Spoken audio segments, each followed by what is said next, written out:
पुराना मंदिर। फिल्म की शुरुआत 200 साल पहले बीजापुर सल्तनत के राजा हरमन सिंह के शाही जुलूस से होती है, जो काली पहाड़ी के पास फंस जाता है। राजा चिंतित है क्योंकि उसकी बेटी राजकुमारी रूपाली शैतान पूजक सामरी की मांद के पास गायब हो गई है। राजकुमारी एक पुराने किले के खंडहरों में भटक जाती है और तुरंत सामरी द्वारा पकड़ ली जाती है। वो उसे सम्मोहित करके हमला करता है, फिर उसकी जीवन शक्ति को चूस लेता है जिससे उसकी आंखें सफेद हो जाती हैं। इस प्रक्रिया के दौरान सामरी की आंखें खून की तरह लाल हो जाती हैं। राजा हरमन सिंह सामरी को ऐसा करते हुए पकड़ लेते हैं और उसे पकड़ने का आदेश देते हैं। सामरी पर मुकदमा चलाया जाता है, जहां उसके अपराधों की भयानक सूची पड़ी जाती है।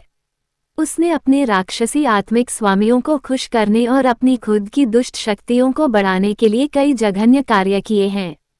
जबकि राजपुरोहित शाही पुजारी सामरी को शुद्ध अग्नि में जलाने का सुझाव देते हैं, राजा एक और सजा का प्रस्ताव रखते हैं। सामरी का सिर काट दिया जाना चाहिए। सिर रहित शरीर को कालीघाट के पुराने मंदिर के पीछे दफनाया जाना चाहिए और सिर को राजा की हवेली में एक मजबूत बक्से में सुरक्षित रखा जाना चाहिए। सामरी ने राजा को श्राप दिया, जब तक मेरा सिर मेरे शरीर से अलग रहेगा, तब तक तुम्हारे वंश की हर स्त्री प्रसव के समय मर जाएगी, और जब मेरा सिर मेरे शरीर से जुड़ जाएगा तो मैं उठूंगी और तुम्हारे वंश के हर जीवित व्यक्ति का सफाया कर दूंगी। जैसे जैसे साल बीतते हैं, ब्रिटिश राज खत्म होने के बाद रियासतें भारतीय गणराज्य में विलीन हो जाती हैं और राजा हरमन सिंह के परपोते ठाकुर रणवीर सिंह अब शहर में रहते हैं। समरी बहुत पहले चला गया है, लेकिन उसे भुलाया नहीं गया है। हरमन सिंह कबीले में उसकी दुष्ट कथा पिता से बेटे तक पहुंचती है। रणवीर सिंह की पत्नी की मृत्यु उनकी बेटी सुमन के जन्म के दौरान हो गई थी।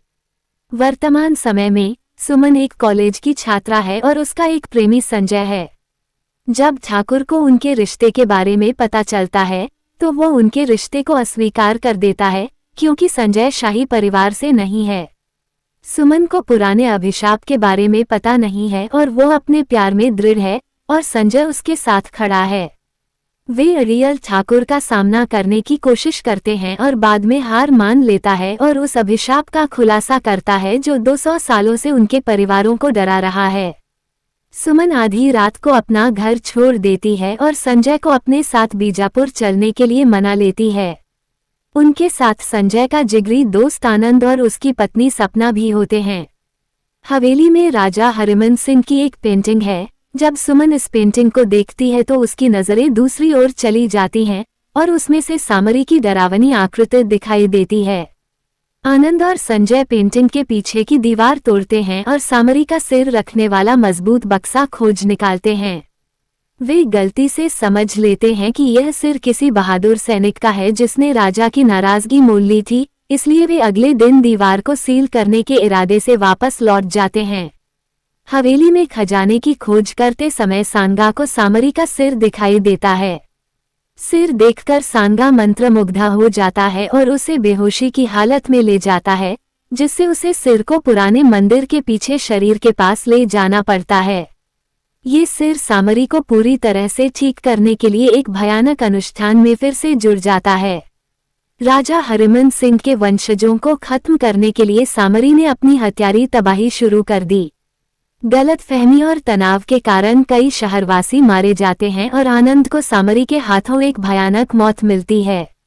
ठाकुर रणवीर सिंह आता है, लेकिन वो नहीं जानता कि खून के प्यासे सामरी को कैसे हराया जाए।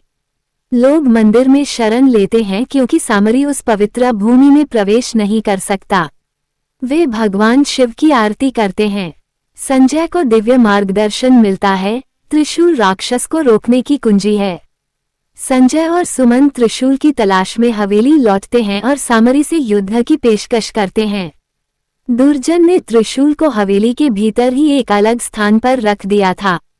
कई उथल पुथल भरी घटनाओं के बाद संजय सामरी को ताबूत में बंद करने में कामयाब हो जाता है और राक्षस को रोकने के लिए हाथ में त्रिशूल लेकर उसे गांव के चौराहे पुराने मंदिर के बगल में तक खींच ले जाता है।